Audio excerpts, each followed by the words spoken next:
cliff, but many leaders are still unhappy with the outcome, pointing to this troubling ratio. For the $15 billion in spending cuts, there are $620 billion in spending hikes. So is this a fair deal? Joining us right now is the chairman of the House Oversight and Government Reform Committee, Congressman Issa. Congressman, you could not get yourself to vote for it. Was it because of the ratio I just went over? It was. The fact is that Republicans stand for smaller government and fiscal responsibility. There was nothing last night that was fiscally responsible. It was all about maintaining, if you will, the status quo of kick the can down the road. $4 trillion will be added to the debt over the next 10 years as a result of last night's vote. And in fact, there weren't just no spending cuts. This was a $300 and some billion increase, effectively. And, you know, you mentioned Hurricane Sandy. The fact is the Speaker had no choice. Had we brought up a vote, marked it down to 20 or so, 27 billion, where it should be to provide the actual relief, the Senate wasn't there to take it. So effectively, it wouldn't have become law, and the Speaker knew it.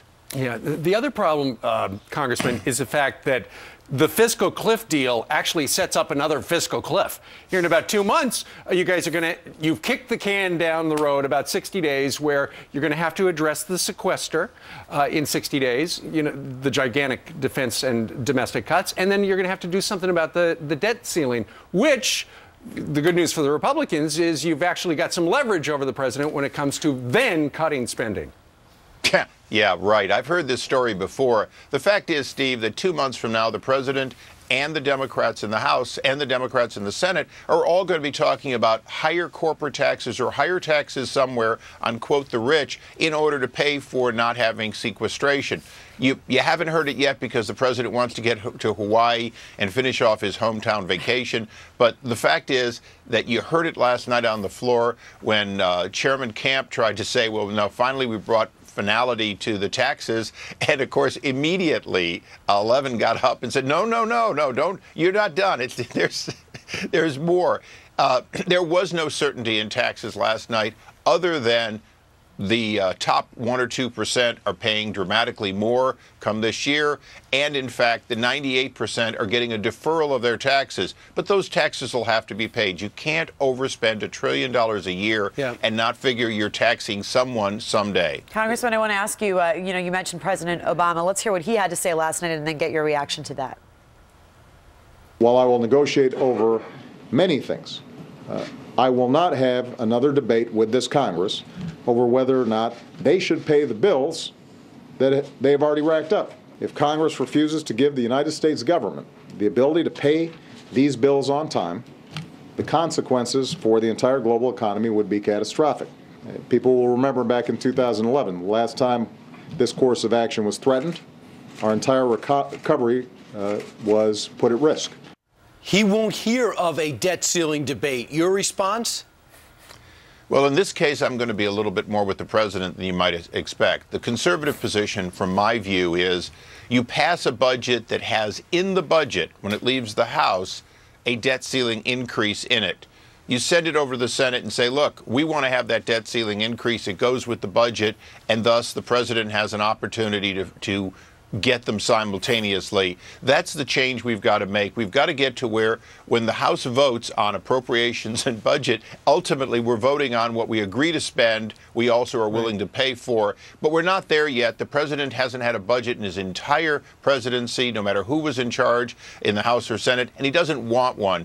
He will, in fact, be the greatest spending president of all time, and there's no question at all. He plans to leave office with $1 trillion a year of deficit happily. Why is the president doing that? He must know it doesn't work. What's his motive? Does he want us to be like Greece?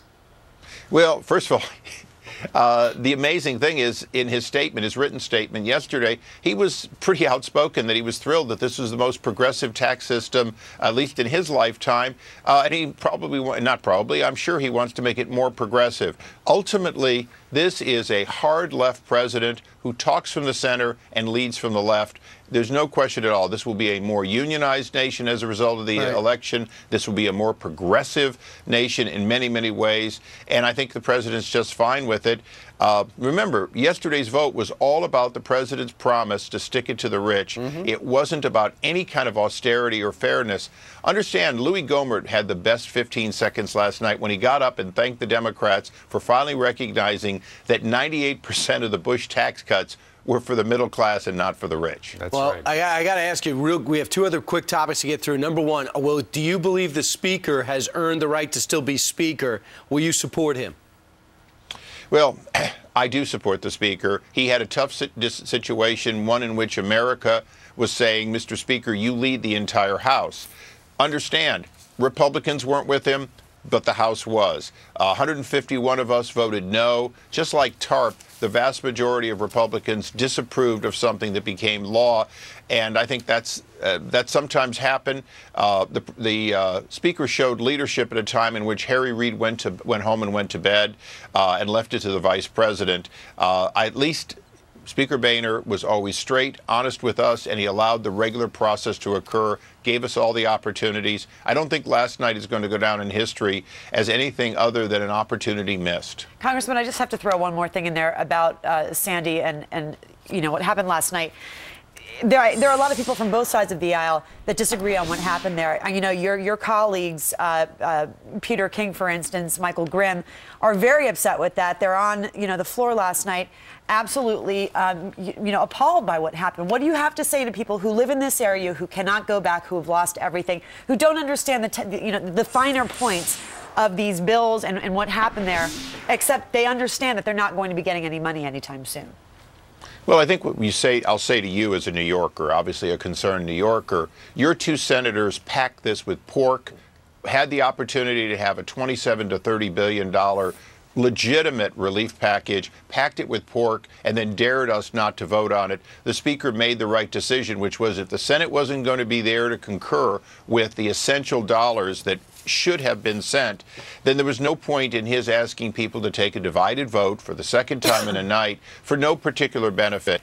The fact is the Senate didn't do their job. They sent us a bunch of pork and then left town, and that was just wrong. And I think the Speaker has the support of the vast majority of Republicans that if we're going to provide relief, we can't allow it to be doubled, essentially, with unrelated pork, no matter where it's the relief is. And the relief will come early next year, but it'll come at the $27 billion level, or I don't expect to be voting for it. They did the same thing with every military bill. To fund the troops, they said sure, and everybody put in their own thing, and it just ballooned the deficit more than the war itself.